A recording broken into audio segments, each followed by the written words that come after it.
All right, let's jump right in.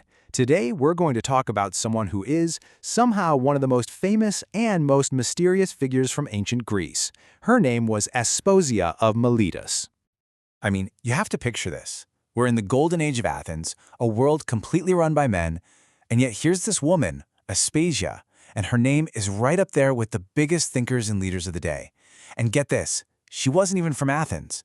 She was an immigrant, what they called a medic, who somehow climbed to the very top of Athenian society. People said her mind was just legendary. We have ancient writers talking about her as this incredible teacher of rhetoric, the art of persuasion. She could apparently craft an argument and go toe-to-toe with the smartest people in Athens, no problem. Her influence was huge, right at the center of power. And yet, despite all that, one historian puts it this way: for us, Aspasia has almost no historical reality. So what's going on here? How can someone be so famous, but when we look for her in the history books, she's basically a ghost? That is the puzzle we're digging into today. Okay, so here's the core of the problem.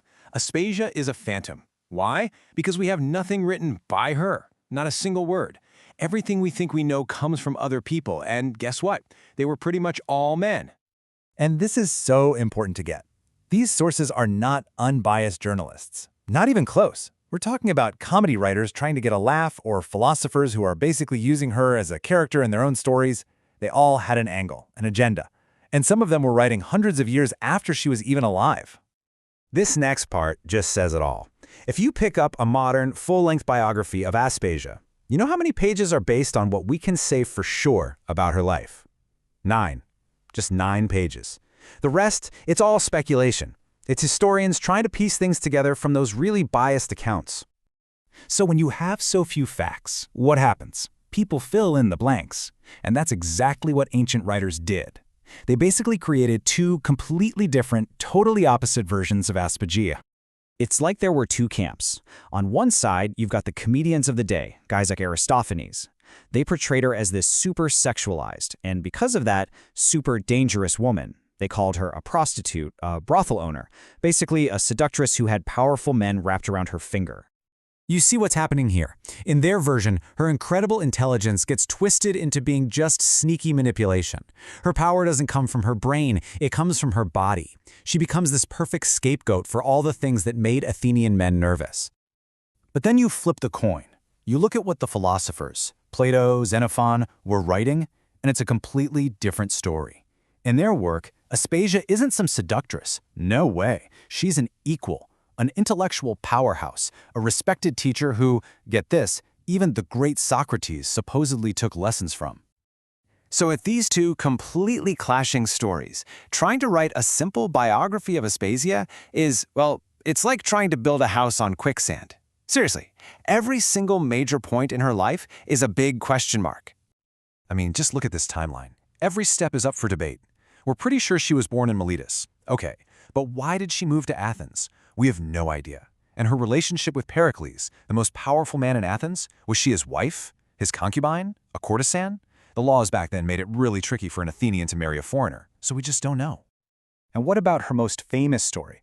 The one where she's on trial for impiety, and Pericles himself defends her, supposedly crying his eyes out to save her from being executed?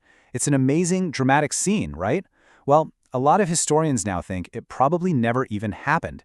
It might have just been a bit from a comedy play, a joke at Pericles' expense that later writers took as historical fact.